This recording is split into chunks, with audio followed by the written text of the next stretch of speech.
Hi, Chris Christopher here on my podcast, Relentless Life on Your Terms, with a special guest, Mr. Nick Bell. Nick? Mate, good to see you. Likewise. It was a few months back we actually met for the first time.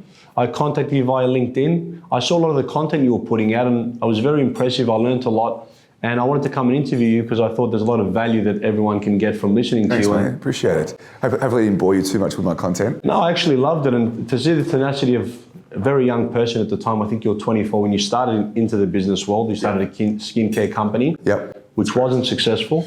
No, it was a 4-year slog of not making any money, living on 2-minute noodles and water, basically. And I saw that story and you said you were able to do that. Obviously you didn't have a family at the time, so it was just you looking after, but to be able to live off $100 a month, to have that tenacity, to want to continue in business is amazing. In 2008, you started a company called WME, which is and was very successful. You sold a portion of that for $39 million. Yeah, I sold that in 2017, so I sold that business, but I kept the other 10 agencies in the group. So it was just time to sell. It'd been 10 years.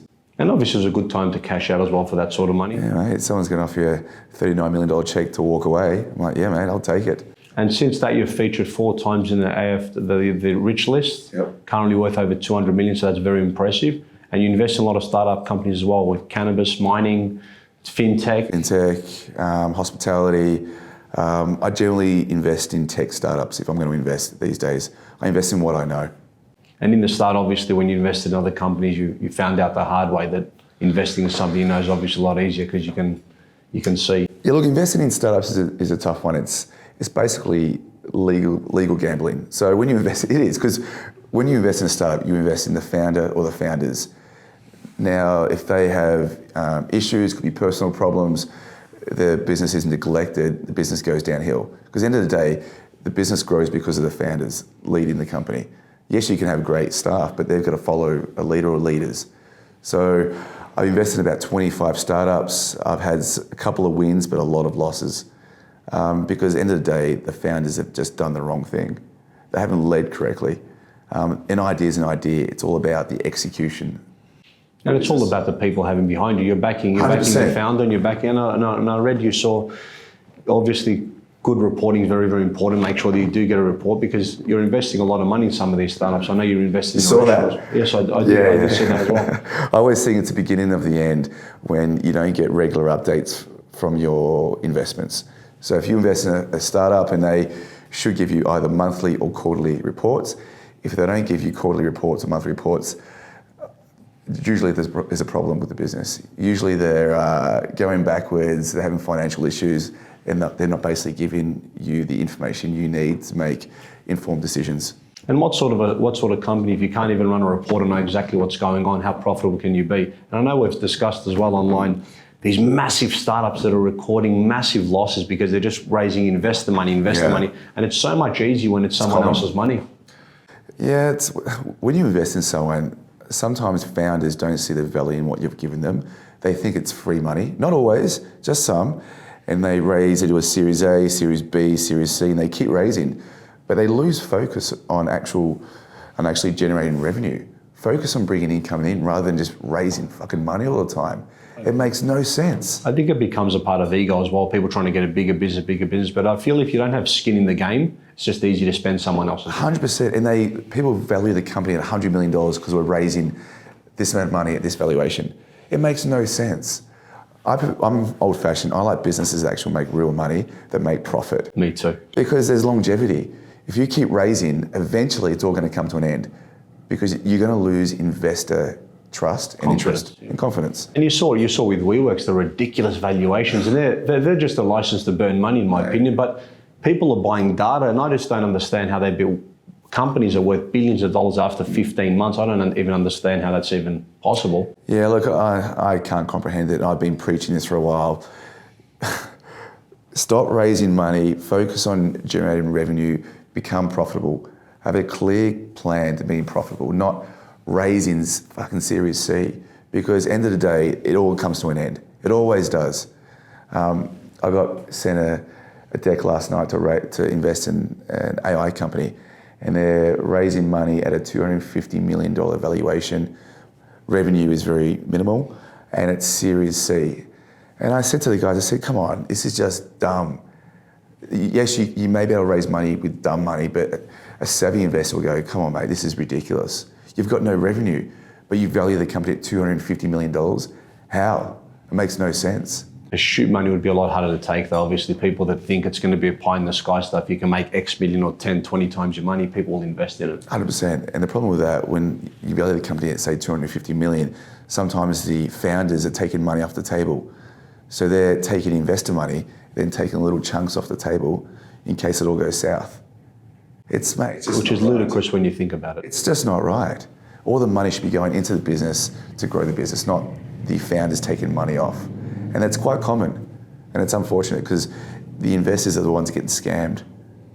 Well, I don't invest in startups, but I've been following a lot of the things you've been saying because it's an interest of mine, and I always like, venture capitalists and putting money into ventures. But like yourself, I don't want to understand this. I want it to be pertaining to finance, property, or financial services because I understand it inside out, and I know. Property is, mate, I love property. It's a very stable, as you know, very stable asset that can generate a real return. I love property. I mostly do commercial property, but obviously you're the king of property. Mate, what's your advice around it? Oh, look, I'm in residential real estate. I do believe you should have a lot of commercial in your portfolio. It is it's riskier. The LVR, you need to put more money deposit, obviously, because you've got businesses renting them. Residential safer, it's more affordable. It grows your wealth, but at a slower rate. So depending on your age, depending on your disposable income, is what you should be more aggressive towards. Okay. So for me, I started in 1999, and obviously it takes time. Mate, you're an old fella. You're showing your age now. I am. Well, I'm 40, so I'm a little bit younger than yourself. Younger? No, older. Sorry, a little bit Yeah, older. I I just turned 40. I just turned 40. So I think you turn 40. I'm 40 next year. Next year in March. In August. In August. So I just turned 40 in October. So I can't enter the young 40 list anymore. But it takes 10,000 hours usually to master a skill and to become an expert in your field. And I've calculated I've done over 100,000 hours in real estate. 100,000 hours. Yes. Mate, that's incredible. But it's a passion. But now I'm looking at other ventures because after 10,000 hours is a long time, but 100,000 is obviously incredible. But it's been a passion. Residential real estate, passive wealth, and learning how to park your money in a safe, affordable investment is great. But it's not going to give you the returns of 200 million, 39 million to sell your business or things like that. It's going to make you rich. It's never going to make you wealthy. Yeah, so I find if I invest in my own businesses or my own agencies, my return's always better. When I invest in other guys, there's a chance it may make some money, but there's a good chance it won't. I'm a massive believer at reinvest in your own business, and because you know it, you understand it, you know the formula, you have a proven formula. Mate, invest, grow. I'm a food. Well, look, I always look at 3 areas where I invest my money. The first most important area I invest my money is in myself. I know I'm going to get the best return. The second's in my business. The third's in real estate. So that's kind of my formula to investing because I understand them very well. And I think nothing gives you a better return than yourself. And I think you're a testament to that. So what's next for you? I'm going to interview you. What's next for you, mate? What's next for me? I was actually going to ask you that question. So I'll be very quick in the answer. I want to build a big business in the next 2 years where I can step aside, become a chairman of that business. We're currently settling 200 million a year in finance, got 600 million under management. I want $1 billion under management within a year or two, and I want to settle $500 million a year in finance. That's about 2-3 years away. Nice, good stuff, mate. More importantly, what's next for me? What's next for you? Look, expanding the agency group internationally. So we've just launched in Malaysia. We're looking at Indonesia right now. So I'm looking to acquire an agency there. We're opening an office in London, then Canada. So basically agencies. I understand it. It's my business model. It's my formula. It seems to work quite well. So that's the game moving forward. I've got a couple of questions. You now have over 850 employees across all businesses, which was currently 12. You sold one, if my information is correct. Your turnover is well over 100 a year now, and your goal is obviously to increase that exponentially, and that's through going internationally and opening more agencies. Yeah, look, I think if you stick to one country, it's very hard. I think you max out. So which you've done. Which I've maxed out. So the only way I can grow is to go internationally. So if there's Google in a country, my business will work. It probably won't work in China because they don't have Google, but every other country in the world, my business will work. So the only way I can expand is to go to every single country, set up an agency and offer digital marketing, content removal, reputation management. So offer a broad range of services. Now, when you go to different countries and starting up, because I'm only in Australia, I was looking at selling real estate overseas, but I focused on here because I want to take over the Australian market first. How do you go into starting a new country? There's obviously laws, there's regulations pertaining to that. Yeah, good question. The probably most challenging thing is to find the right person to lead the business there. Local? Yes and no, not always. So what we normally do, the ideal situation is they come into our business for a year, they learn our processes, learn how we operate, learn to work with me directly, and then we send them off to run an office internationally. Could be Indonesia, Panama, anywhere. That's the ideal situation. So they can hit the ground running, they understand how we operate, and from day one, they're growing the company. Will they be an owner of the business, an investor? Profit just depends on the individual. It's a mixed bag. Sometimes they get a small bit of equity in the business. Sometimes they just got profit share and they're a GM. It really depends on the person. Because I like that a lot, and that's a focus that I'm trying to do. Having the right people run the business, I think, is paramount. Oh, mate, it's the most important thing. And also when I saw the business really growing, I put the right people in the right departments, and I think the right people doing the right job at the right time is paramount to any business growing. It's all about people. I'll be honest with you, I'm not that smart, but I've got very smart people around me that make me look good. So always understand your weaknesses, understand your strengths. So if you're weak in IT, man, hire the best IT person possible. Like, you need very, very smart people because it's going to help grow your company. I know Gary Vee talks about working on your strengths. Other people say work on your weaknesses. No. I'm a believer in working on your strengths, but also it takes an incredibly smart person to put the right people around them, Yeah. to have the confidence to surround them with people that can actually action that vision, and that in itself is very smart. So. And it's also ego. People with a big bloody ego think they know everything and go, no, I can do a better job than you. I'm like, well, you can't, because they're skilled in that area. Man, I know that I'm good at one thing, but I'm shit at this, I'm crap at that. So I'm going to hire the best possible people to make me look good. Of course. It's just, I believe, focus on your strengths. Yes, you have your weaknesses and work on them, but don't focus on them. So if you're not great at public speaking, practice. So always, work your weaknesses, but also double down on your strengths.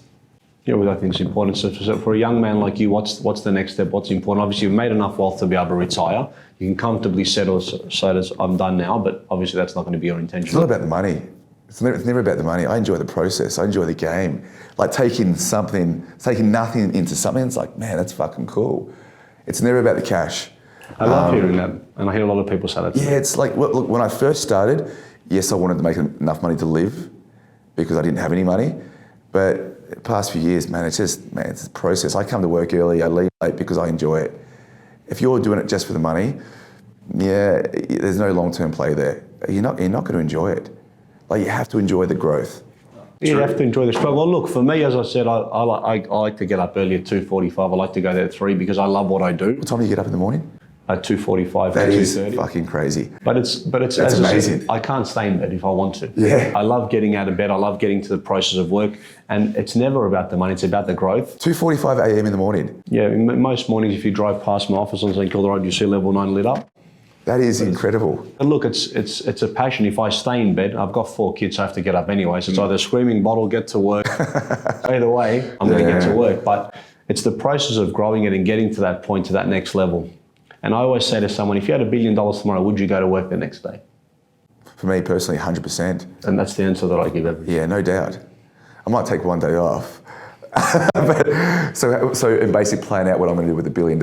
But yes, I'd be definitely at work. You probably reinvest it and grow it, but it's all about the game and it's about the growth. Yeah. And so with everything, I want to ask you one last question. Two last questions. What was the biggest setback that you had? How did you come back, and what did you learn from it? How did you back yourself to get to that point? Biggest setback was hiring the wrong people early on in my career. I hired for bums on seats rather than talent. Big mistake. Hire for talent, hire for experience. Why was the bums on the seats? Did you do that? Why was that? We grew too fast. We went from 0 to 100 people within 18 months. And I was just trying to find the talent.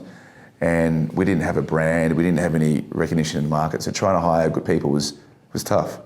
So I just hired juniors, and big mistake. I should have hired senior people to lead the company. So less people on a higher wicket that are more experienced. Correct.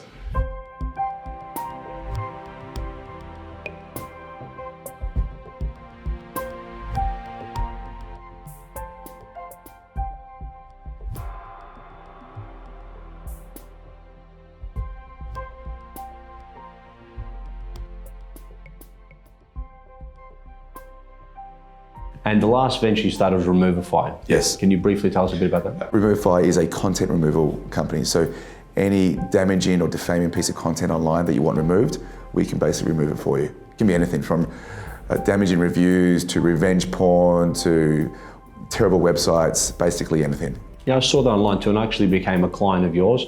So thanks for that. And one last question, Nick, I get a lot. Would you say you're better looking than me? Depends on the day, depends on the night. Only two. Nick Bell, thanks, mate. It's a pleasure.